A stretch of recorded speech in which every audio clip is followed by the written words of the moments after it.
좀더 정켜보게 만들어 나오네요.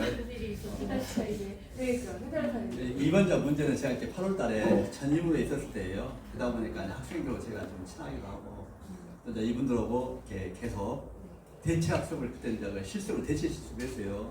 대체 실습하면서 제가 전 강의를 다 이렇게 교대 전 강의를 다 했기 때문에 이분들하고 같이 대화가 되는 거죠.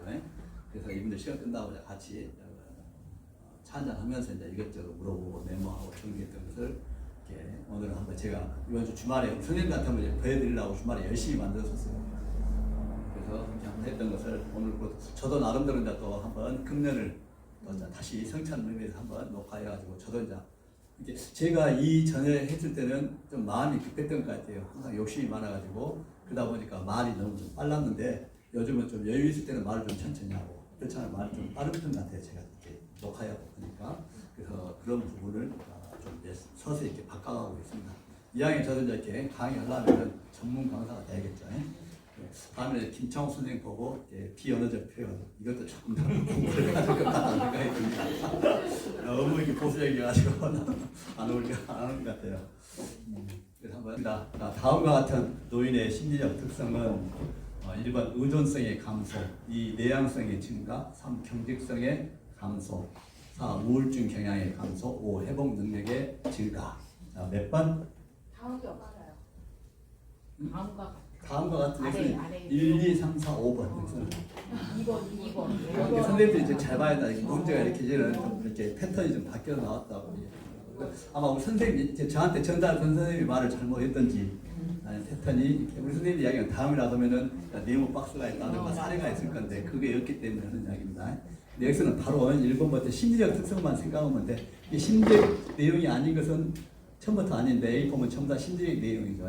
그래서 심리적 내용의 특징의 특성은 뭐예요? 전부 다 증가. 근데 감소가 나오면은 답이 아니겠죠. 그래서 내향성의 증가. 그래서 이분은 찾아낼 그걸 잘 찾아내면 됩니다. 다른 건 다 증가인데 내향성만 의존성의 증가가 되는데 감소가 있고 경직성의 증가인데 감소, 우울증 경향의 증가인데 감소, 회복 능력의 증가인데 감소. 그래서 이렇게 해서 심리적 특성 부분만 가지고 나오는 거. 이제 여러 가지 패턴을 봐야 된다는 거죠, 선생님들은. 2번. 현대 사회에서 노인의 가족 관계에 대한 설명으로 옳은 것은 1. 부부관계는 노부끼리 사는 세대가 감소하고 있다. 2. 부모 자녀 관계, 기혼 자녀와 통과하는 노인이 증가하고 있다. 조부모 손자녀 관계, 손자녀의 긍정적인 자아 형성에 기여할 수 있다. 형제 자매 관계, 형제 자매 간의 경쟁심과 갈등이 증폭되고 있다. 고부 간의 관계, 시어머니에게 의존하는 며느리가 늘고 있다. 자, 몇 번? 3번. 그렇죠. 일단 부모가 자식은 교육 문제는 책임지고 할아버지는 할머니는 손자에 대한 교육 문제보다는 정을 많이 주고 있는 거죠. 그래서 거의 들어주는 내용으로 그러다 보니까 얘가 사람하고 사람을 관계하기 때문에 자아 형성하는데 가장 도움이 된다는 거죠. 다른 것은 보니까 관계 세대가 증가하고 있는 거죠. 노부끼리 사는 세대, 혼자 사는 세대가 증가하고 있는 거고 경쟁 관계 갈등이 증폭되는 게 아니라 이렇게 중요한 사회적 지지자가 되는 거죠. 그다음에 며느리에게 의존하기보다는 자신의 삶을 활기차게 살아가고 있습니다. 요즘은 며느리한테 의존하는 사람이 별로 없잖아요. 이렇게 사회상이 바뀌었다. 이걸 아시면 될 것 같습니다. 다음에 사회복지 제도 중 아래 내용에 해당하는 것은 생활이 어려운 사람에게 필요한 급여를 제공하여 이들의 최저 생활 보장과 자아를 돕는 것을 목적으로 한다. 1. 국민연금제도, 2. 긴급복지지원제도, 3. 국민건강보험제도, 4. 산업재해보상보험제도, 5. 국민기초생활보장제도. 자, 몇 번? 5번. 그렇죠. 국민연금제도는 국민의 노령, 장애, 그다음에 연금급여를 한 거고, 그다음에 긴급복지지원제도는 갑작스러운 위기 상황으로 생계가 어려운 저소득층. 여기는 지금 우리 책에는 없는 겁니다. 흔히 긴급복지 지원은 무료로 해준 게 아니고 이것도 마찬가지 약간 사후에 돈을 내야 돼요. 내야 되는데 우리나라에서 이렇게 100% 이렇게 지원을 받고 난 다음에 나쁘신 분들이 보니까 10% 미만입니다. 왜? 생계가 어렵잖아요. 그래서 우리가 거의 받을 생각을 하지 않고 일단 주고 있는 겁니다. 국민건강보험제도, 국민의 질병, 부상에 대한 예방, 치료 등 보험급여, 산업재해보상은 근로자의 업무상체, 국민기초생활보장제도는 체제생활보장하고 자아를 돕는 것입니다. 우리가 흔히 우리가 공공구조라는 표현을 쓰죠. 4번 국제연합이 채택한 독립의 원칙 내용으로 옳은 것은 1. 경제적 기회에 따라 지원을 달리한다. 2. 가능한 한 오랫동안 가정에서 살 수 있게 한다. 3. 노인의 건강을 돌보는 비용은 국가가 전담한다. 4. 시설에서 안전을 위해 기본적 인권을 제한한다. 5. 경제활동의 지속 여부는 보호자의 결정에 따른다. 자, 몇 번? 2번. 2번. 지금 다른 문제는 전혀 안 맞고 다만 독립의 원칙에서는 여기서는 가능한 오랫동안 가정에 살 수 있게 한다. 좀 이걸 기억을 해달라겠어요. 제가 이렇게 눈을 이야기했던 게 일을 할 수 있으면 제일 좋고 일할 기회를 가져야 되고 그다음에 일을 하게 되면은 돈, 경제적인 부분을 내가 좀 가지고 갖춰야 되고 이것도 저것도 안 되면은 그다음 다시 일자를 찾기 위해서 교육 프로그램에 참여를 하겠죠. 선생님은 전부 다 내일 교육 과제가 있고 그런 다음에 그래서 다시 일자를 찾고 경제적으로 좀 지지할 수 있도록 되면은 바로 내가 살던 집에서 가정에서 계속 사는 게 좋다. 그 말씀 다 기억하시죠? 바로 그래서 답을 다 맞추셨습니다. 5번째, 장기요양급여 대상자로 인정받을 수 있는 대상은 1. 관절염을 앓고 있는 64세 남자, 2. 뇌출혈로 쓰러져 병원에 치료 중인 70세 남자, 3. 혈관성 치매로 거동이 불편한 60세 여자, 4. 당뇨병을 앓고 있는 80세 남자, 5. 뇌출혈로 쓰러져 병원에서 치료 중인 50세 여성. 몇 번? 3번. 3번. 네, 다 맞습니다. 여기서는 대체 뭘 봐야 되겠어요?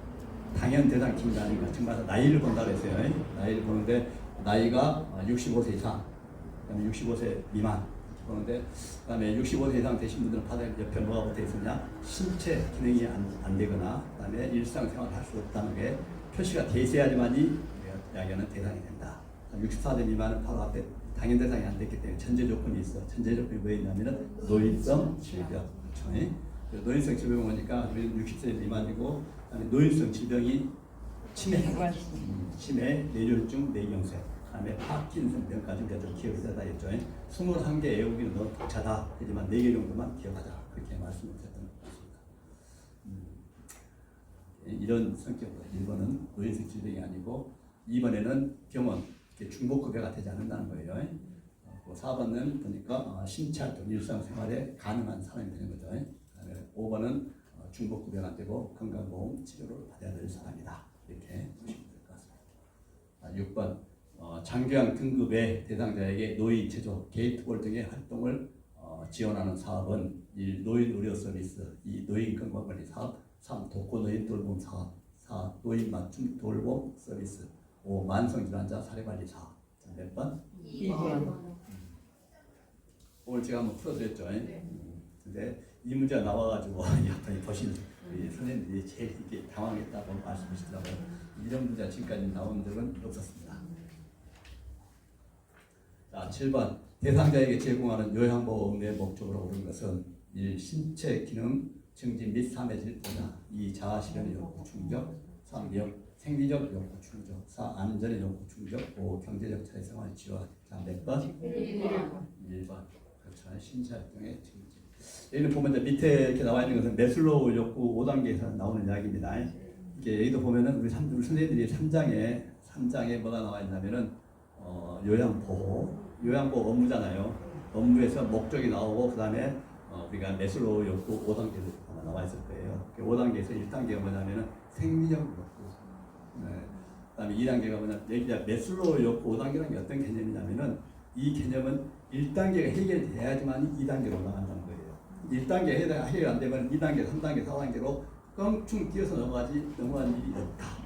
그래서 반드시 내가 생리적 욕구, 먹고 싸고 이 기본적인 게 되지 않으면은 2단계 안 가. 2단계 그다음에 그게 돼야지만 2단계로 올라가는데 2단계가 안전의 욕구. 그다음에 3단계가 안전하다는 걸 느끼면은 그다음에 뭘로 가냐면은 사랑과 소속의 욕구. 우리가 친밀감, 유대감이 생기려면 반드시 어디 1단계, 2단계가 해결되고 3단계로 가야 된다는 거예요. 그래서 지금 매슬로우 욕구 5단계를 이야기하는 겁니다. 맞지는 않지만 기본적으로 한번 기억을 해줄 필요가 있다. 근데 여기서 제일 중요한 건 어떤 거냐면은 많은 심리학자들이 있는데 왜 매슬로우 욕구 단계를 우리 책에다 집어넣었는가 이걸 생각하셔야 돼요. 그 내용은 어떤 내용이냐면은 매슬로우 욕구 단계 1단계 해결자는 우리 대상자를 우리가 제일 처음에 가서 인사하면서 제일 처음에 뭐 하냐면 관찰하잖아요. 관찰을 했을 때 대상자가 1단계가 해당되지 않게 해결되지 않는 상태에서는 선생님들이 아무리 인사를 해도 인사 받는 등 만든 해요. 왜? 자기한테 급한 게 해결돼야 되니까. 만약에 대변 처리가 안 돼 있다. 그러면은 안녕하세요 인사하는데 반갑게 맞이하겠어요? 오늘 좀 창피하고 그러잖아요. 그래서 인사를 못 받아. 그렇기 때문에 그때는 얼른 눈치채고 가서 이러셨구나 그래서 편하게 대변 처리 다 해놓고 난 다음에 그분한테 이제 편하게 이야기를 해주면은 그분이 이제 마음이 좀 안정이 찾아오고 그 단계 넘어가야지만이 다시 과거에 나하고 친밀감이 했던 게 돌아온다는 이야기예요. 그래서 매슬로우의 욕구 단계가 있다 지금 넣은 겁니다. 그래서 그런 개념을 아시고 우리 선생님들이 이렇게 돌봄할 때에 절차를 거쳐가는 게 필요하다 생각하시면 좋겠습니다. 다음에 8번 노인 장기요양 보험 표준 서비스 중 일상생활 지원 서비스에 속한 것은 1. 목욕도 2. 병원동행 3. 구강관리 4. 의사소통 도움 5. 청소 및 주변 정돈. 자, 몇 번? 5번. 그렇죠. 선생님들 잘 기억하시네요. 1번은 신체활동 지원 서비스잖아요. 2번은 개인활동 지원 서비스, 3번은 신체활동 지원 서비스, 4번은 정서 지원 서비스, 5번은 일상생활 지원 서비스. 이렇게 기억하시면 됩니다. 9번 대상자가 요양보호사에게 약사로 가는 길에 아들 운동화를 사다 달라고 부탁할 때 대체 방법은 1. 다음에 운동화를 사다 드린다고 말한다. 2. 대상자가 시설장에게 직접 부탁하게 한다. 3. 시설장에게 허락받고 사다 준다. 4. 가족의 물품은 사다 줄 수 없다고 설명한다. 5. 가족에게 대상자의 약과 운동화를 사오게 한다. 자, 몇 번? 4번. 4번. 우리 선생님들은 전부 다 이렇게 하죠. 우리 요양보호 업무 원칙에 위배되잖아요. 그래서 이번 위배되면 안 된다. 그래서 대상자만을 위해서 일을 해드립니다. 돌봄을 해드립니다. 이렇게 말씀드리면 되겠습니다. 자, 10번 다음 중 요양보호사의 역할을 모르는 것은 숙련된 요양보호 서비스에 대한 지식과 기술로 필요한 서비스를 지원하여 대상자를 도와준다. 1. 정보 전달자 2. 관찰자 3. 숙련된 수발자 4. 말법과 상담자 5. 동기 유발자. 자, 몇 번?